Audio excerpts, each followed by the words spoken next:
Assalamualaikum warahmatullahi wabarakatuh.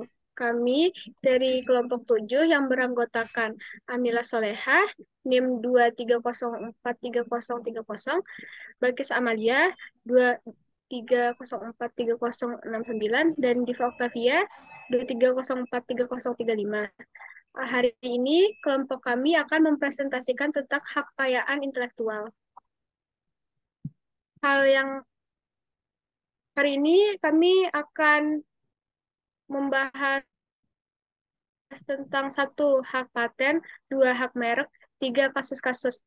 Hak paten akan dibacakan oleh saya sendiri di Octavia.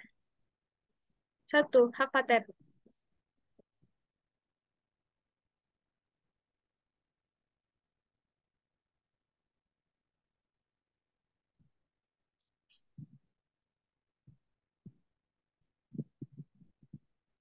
Apa itu hak paten? Hak paten adalah hal eksklusif yang diberikan oleh negara untuk mencegah pihak lain membuat, menggunakan, atau menjual produk atau proses yang sama dengan inovasi yang dipatenkan selama periode waktu tertentu.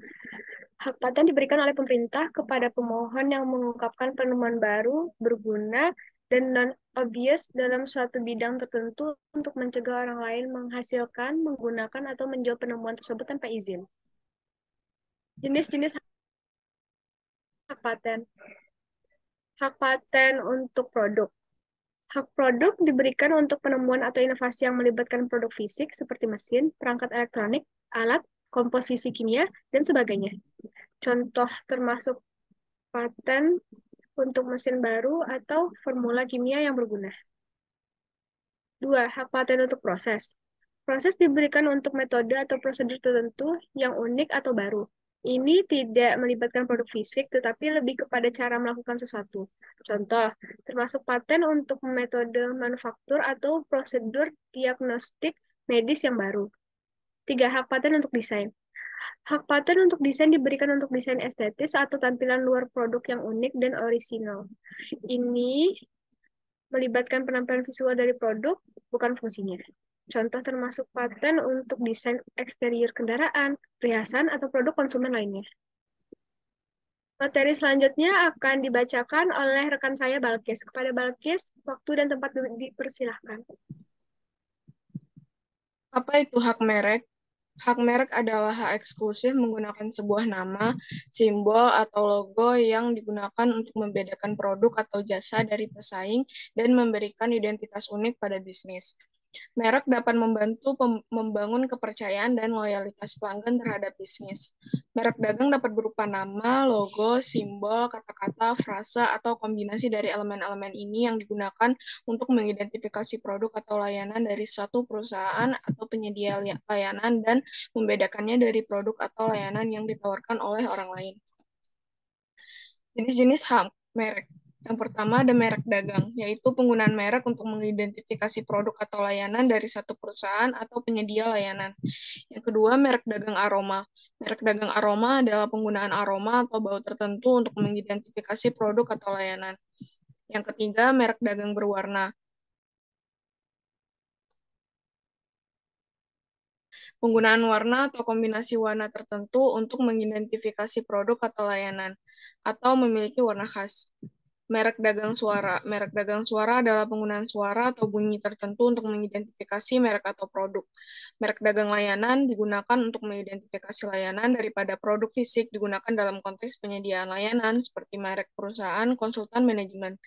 Merek dagang koleksi. Merek dagang koleksi digunakan oleh sekelompok atau asosiasi produsen atau penyedia layanan yang ingin mengidentifikasi produk atau layanan yang memenuhi standar tertentu.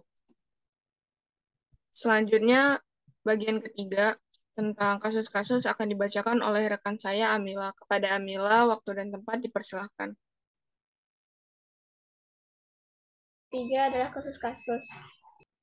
Kasus-kasus pelanggaran hak paten dan hak milik. Yang pertama ada kasus pelanggaran hak paten, yaitu pada kasus Apple versus Samsung pada tahun 2012.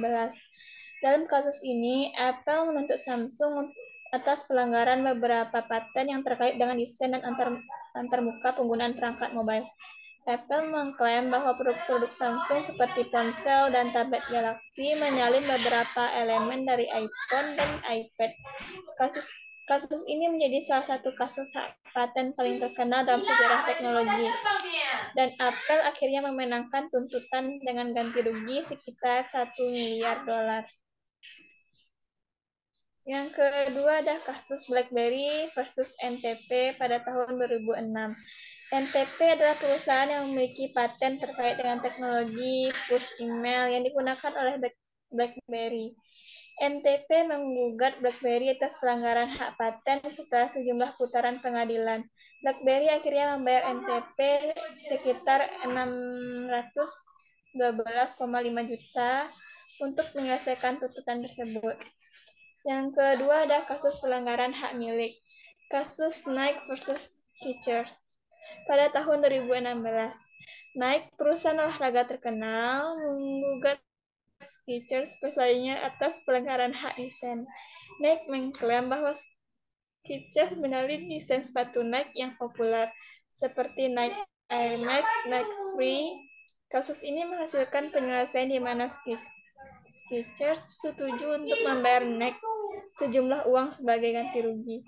Yang kedua ada kasus Louis Vuitton versus My Other Bag pada tahun 2016.